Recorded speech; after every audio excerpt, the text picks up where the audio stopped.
우리가 신명기를 요즘 읽고 있는데요. 신명기 앞부분, 그 모세 설교의 첫 부분을 이렇게 좀 묵상하다 보면 느껴지는 것은 뭐냐 하면 참 이런 백성 없다라는 생각이 좀 들고요. 또 하나는 참 이런 하나님도 안 계신다 이런 생각을 할 때가 참 많습니다. 왜 그러냐면 소위 택함 받은 하나님 백성이라고 하면 좀 뭐가 달라도 좀 달라야 한다는 생각이 좀 듭니다. 그런데 이스라엘 백성들은 그렇지가 않았어요. 더군다나 그냥 뭐 택함 받은 것으로 끝나는 것이 아니라 출애굽 과정에서 놀라운 일들을 이스라엘 백성들이 경험을 했잖아요. 그런 일을 경험을 했으면 처음에는 좀 연약하니까는 부족한 모습이 보이고 이러다 하더라도 나중에는 좀 달라져야 한다는 생각이 드는데 어떻게 이렇게 처음부터 일관되게 끝까지 전혀 변화가 없는 백성들이 있을까라는 생각을 이스라엘 백성들 신명기 앞부분을 묵상하면서 생각을 많이 합니다. 세상에서는 흔히 하는 말죠. 사람 바꿔서 쓰는 거 아니다. 뭐 이런 얘기 하는 분들이 있죠. 그러니까 사람이 바뀌지 않는다 이런 얘기를 하는데요. 이스라엘 백성들의 모습을 보면 그런 생각들이 많이 있습니다.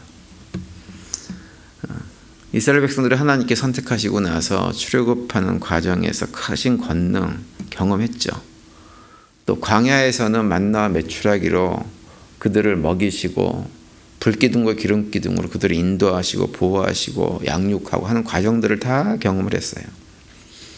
근데 그럼에도 불구하고 이스라엘 백성들은 틈만 나면 하나님 배반하고 하나님의 뜻과는 상관없이 살아보려고 얼마나 그렇게 안간힘을 쓰는지 그런 모습이 출애굽하는 그 광야 40년 생활 속에서 보여지면서 그런 걸 볼 때마다 참 답답하다 이런 생각이 많이 듭니다. 오늘 본문에 보시면 그런 답답함이 모세에게도 그대로 느껴지는 본문입니다. 먼저 32절을 다시 보시면 내가 있기 전 하나님이 사람을 세상 창조하신 날부터 지금까지 지나간 날을 상고하여 보라. 하늘 이 끝에서 저 끝까지 이런 큰 일이 있었느냐 그런 일을 들은 적이 있느냐 이렇게 말씀을 시작하죠. 그러니까 모세는 한마디로 뭐냐면 이스라엘 백성들에게 제발 하나님을 좀 깊이 좀 생각을 좀 해봐라 이렇게 말씀을 하고 있는 거예요. 그러면서 이제 강조하는 것은 너희들이 그렇게 하나님을 좀이라도 하나님을 좀 깊이 생각을 해보면 하나님이 어떠한 분이시구나라고 하는 것을 알게 될 수 있다고 하는 거죠. 그러니까 우리가 하나님에게 딱 붙어서 하나님이 주신 말씀을 이렇게 붙들고 그걸 순종하고 살게 되어지면 진짜 우리들로 하여금 하나님께서 우리를 처음 창조하셔서 우리에게 기대하시고 우리가 그렇게 살아감으로 해서 복을 누리면서 살 수 있는 그러한 삶을 우리에게 허락하실 터인데 그런 것들을 허락하시는 유일한 분이실 터인데 너희들이 그렇게 하지 않는다라고 하면서 정말 그 하나님을 한번 깊이 생각 좀 해봐라 이렇게 말씀을 하고 있는 거예요. 그러면서 이제 광야 40년 동안 행하신 일들에 대해서 한번 또 돌아보라 이렇게 얘기도 하죠. 34절 보시면 어떤 신이 와서 시험과 이적과 기사와 전쟁과 강한 손과 편팔과 크게 두려운 일로 한 민족을 다른 민족에게서 인도하여 낸 일이 있느냐. 이는 다 너희의 하나님 여호와께서 애굽에서 너희를 위하여 너희의 목전에서 행하신 일이다. 이렇게 얘기를 합니다. 그러니까 이런 일들을 다 경험해 보지 않았느냐라고 얘기를 하고 있는 거예요. 그러면서 이제 그런 일들을 경험해 봤으면 이제는 제발 좀 정신을 좀 차리자. 이제 곧 요단강을 건너서 하나님께서 약속하신 그 땅에 들어갈 터인데 이제는 좀 정신을 차리고 애굽에서 우리를 이끌어내신 그와 같은 하나님은 이 세상에 존재하지 않고 오직 여호와 하나님만이 그런 하나님이기 때문에 이제는 그 하나님만 믿고 의지하고 살아가자고 얘기를 하고 있는 거예요. 그러면서 이제 하신 얘기 중에 하나가 뭐냐면 하나님께서 이스라엘 백성들을 광야 생활 가운데서 다양한 방식으로 은혜를 주시고 그들의 삶에 간섭하시고 역사하셨던 그런 경험들을 이스라엘 백성들이 한 이유가 뭐냐? 딱 한 가지. 오직 하나님 그분만이 우리가 유일하게 믿고 의지하고 또 그의 말씀에 순종해야 되는 분임을 알게 하기 위해서 그렇게 하신 것이다. 이걸 또 강조합니다. 35절의 그 말씀이죠. 이것을 내게 나타내심은 여호와는 하나님이시요 그 외에는 다른 신이 없음을 내게 알게 하려 하심이니라. 이렇게 말씀을 합니다. 그러면서 이제 하나님께서 이스라엘 백성들에게 자신을 드러내고 율법을 주신 목적이 무엇인지, 말씀을 주신 목적이 무엇인지도 설명을 하죠. 40절에. 오늘 내가 내게 명령하는 여호와의 규례와 명령을 지키라. 너와 내 후손이 복을 받아 내 하나님 여호와께서 내게 주신 땅에서 한없이 오래 살리라. 이렇게 말씀합니다. 하나님께서 율법을 주셨는데, 규례를 주셨는데 그거 왜 주셨느냐? 자기 백성인 이스라엘 백성들이 잘 되게 하기 위해서, 약속의 땅에서 영원히 그 복을 누리면서 살게 하기 위해서 주신 것이라고 하는 거예요. 하나님께서 이스라엘 백성들을 애굽에서 불러내시고 그들을 하나님 백성 삼으셔가지고 그들에게 율법을 주고 그들과 언약을 맺고 백성을 되게 하신 이유가 무엇이냐? 하나님이 이스라엘 백성들에게 특별히 예배를 받아가지고 그 제사의 향내를 갖다 흠양하시고 그걸로 배부르시기 위해서 그런 것이 아니라고 하는 거예요. 하나님께서 이스라엘 백성들에게 그런 율법을 주시고 인도하시고 백성 삼으신 것은 무엇 때문이냐? 그들을 하나님 안에서 영원한 복을 누리면서 살 수 있게 하기 위해서 다 그렇게 하신 것이라고 하는 거죠. 우리가 하나님에 대해서 늘 잘못 오해하면 우리가 하는 봉사, 헌신, 헌물 이런 것을 통해서 하나님에게 커다란 유익이 될 거라고 생각하는 분들이 더러 계세요. 그래서 내가 헌금을 하는 것, 내가 헌신하는 것, 봉사하는 것, 이걸 가지고 굉장히 내가 대단하게 뭔가 하나님을 위해서 한다고 생각하는 분들이 있다고 계세요. 근데 우리가 그걸 착각이고 교만이라는 걸 알아야 됩니다. 왜냐하면 하나님은 스스로 계신 분이에요. 누구의 섬김을 받을 필요가 없는 분입니다. 부족함이 하나도 없는 분입니다.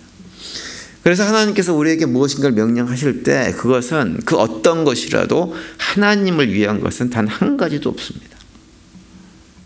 만약에 어떤 신이라고 하나님이라고 이름하는 어떤 존재가 우리를 부려먹을 목적으로 어떤 명령을 했다라고 하면 그것은 하나님이라고 볼 수가 없습니다. 하나님은 그러한 분이 아니세요. 근데 우리는 자꾸 그런 생각을 해요. 내가 이거 순종하면 나에게 유익이 있는 것이 아니라 하나님에게 뭔가 유익이 되나? 이 생각을 자꾸 하다 보니까 뭔가 하려고 하는 것이 그렇게 아까울 수가 없어요. 우리 사람 생각이 그렇습니다. 근데 왜 우리가 그런 생각을 하느냐? 우리 인간은 기본적으로 누군가의 명령을 듣는 것을 싫어하는 경향이 있습니다. 왜 그러냐? 우리 인간 존재가 그런 존재이기 때문에 그래요. 우리 인간이라는 존재는요, 내가 누군가에게 무엇인가를 요구하고 명령을 할 때 그 명령과 요구가 상대방을 위한 것은 전혀 없습니다. 상대방을 위해서 내가 무엇인가를 한다라고 얘기를 하지만 사실은 가만 보면 그것은 자기를 위해서 무엇인가를 요구하는 것이지 상대방을 위해서, 상대방이 잘 되게 하기 위해서 하는 것은 우리 인간에는 없어요. 심지어는 부모가 자식에게 뭔가 가르치고 잔소리를 하고 교육한다고 할 때도 보면 물론 어떤 부모들은 정말 자식을 위해서 하는 경우도 있긴 있지만 상당히 많은 경우는 부모 자신을 위해서 자녀들에게 잔소리를 하는 경우가 많이 있습니다. 자녀들이 잘 되게 하는 이유가 뭐예요? 정말 자녀들이 잘 돼서 잘 살기를 원해서 그런 경우도 있겠지만 어떤 경우는 자녀들이 잘 됨으로 해가지고 그 잘됨이 뭐가 돼요? 부모의 영광이 되게 하기 위해서 하는 경우도 많이 있습니다. 자녀의 성공을 통해서 내가 좀 드러나는 거예요. 친구들과의 만남을 통해서 우리 자식은 이렇게 살아, 이런 대학을 나오고 이런 직업을 가지고 이렇게 있어 라고 하는 것을 드러내고 자랑하고 싶은. 그리고 자식이 좀 잘못되면 친구들 앞에 나서지도 못하고 드러내지도 못하고, 이게 우리 인간의 현실입니다. 근데 그러다 보니까는 우리 스스로 아는 거예요. 누군가가 나에게 명령을 할 때 그 명령이 결코 나를 위한 것이 아닐 것이다 라고 하는 의심을 합니다. 그러면서 그걸 어디까지 대입을 시키냐면 하나님의 말씀도, 하나님의 명령도 그럴 것이다 라는 생각을 많이 하는 거죠. 복음서에 등장하는 바리새인들 같은 경우는 대표적으로 그런 사람들입니다. 바리새인들은 본인들이 규정을 만들어 가지고 나름대로 하나님의 말씀을 잘 지킨다고 뭐 이러면서 많은 규례를 규정을 만들어 놨어요. 그런데 그런 규정들을 만든 이유가 무엇이냐? 정말 하나님의 말씀을 순종하고 바르게 하나님 말씀대로 살기 위해서 만들었냐면 아니에요. 그런 걸 만드는 것을 통해 가지고 뭔가 자신들이 하나님 말씀을 잘 지키는 사람인 것처럼 사람들에게 보이는 데 목적이 있었습니다. 그러다 보니까 어떤 일이 벌어졌느냐? 말로는 온갖 율법을 얘기하고 이렇게 해야 된다 저렇게 해야 된다 규정을 만들어서 강요를 했지만 정작 자신들은 지켰어요 안 지켰어요? 안 지키는 거예요. 자신들한테 유익한 것만 지키는 척을 하고 그렇지 않은 것은 남들에겐 강요해도 자신들은 지키지 않았던 사람들이 바리새인들입니다. 그래서 하나님 예수님께서 바리새인들을 향해서 너희들은 회칠한 무덤이다. 겉은 그럴듯해 보이지만 속은 다 썩어 있다. 이렇게 책망을 하신 것입니다. 우리 인간이라는 존재는 그런 것을 참 벗어나기가 힘들고요. 피차간에 그런 모습을 압니다. 그래서 누군가에게 명령하고 강요를 할 때 그 명령이나 강요에 대해서 아주 근본적인 의심을 하면서 그걸 거부할 때가 참 많이 있고 그러다 보니까 하나님과의 관계도 그걸 온전하게 하지를 못하는 거예요. 그런데 하나님이 우리가 어떤 분이신지를 알면 그렇게 할 수가 없습니다. 하나님께서 우리에게 율법을 주신 궁극적인 목적이 무엇인지를 알면 그런 태도를 취할 수가 없어요. 로마서에 있는 대로 율법을 하나님께 주신 이유는 무엇이냐? 궁극적인 목적은 무엇이냐? 우리가 죄인됨을 스스로 깨달아 알기 위해서 주신 거예요. 그런데 그 죄인됨을 깨달아 알게 하신 이유가 뭐냐?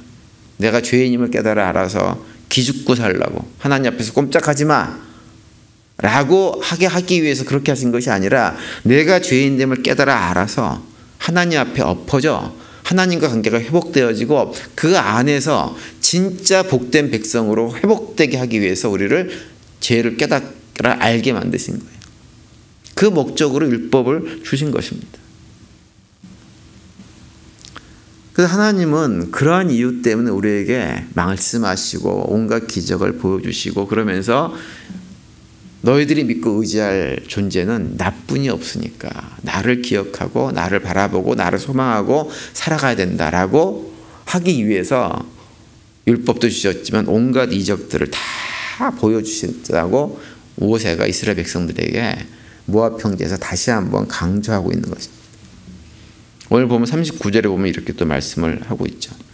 그런즉 너는 오늘 위로 하늘에나 아래로 땅에 오직 여호와는 하나님이시오 다른 신이 없는 줄을 알아 명심하고 이렇게 말씀합니다.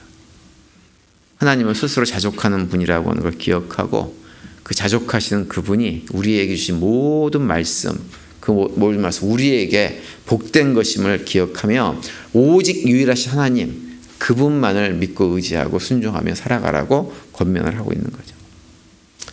2024년 한 해를 시작하면서 우리의 모든 성도님들이 하나님께서 우리의 삶을 더욱더 복되게 만들어 주기 위해 주시는 이 말씀에 더욱더 기쁨으로 순종하기 위해서 최선을 다하는 한 해가 될 수 있게 되기를 간절히 바랍니다.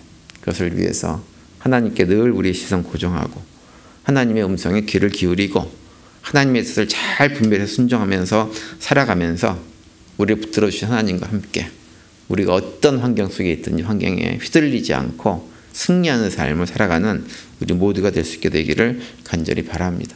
그래서 설사 우리가 한 해를 지나면서 어떤 환경 속에서 사망의 음침한 골짜기 같은 곳을 지나는 환경이 있다 하더라도 낙심하거나 두려워하지 마시고 우리를 붙잡아 주시고 우리 함께 하시는 하나님을 바라보는 믿음으로 승리하는 복된 한 해가 될 수 있게 되기를 간절히 축원을 드립니다.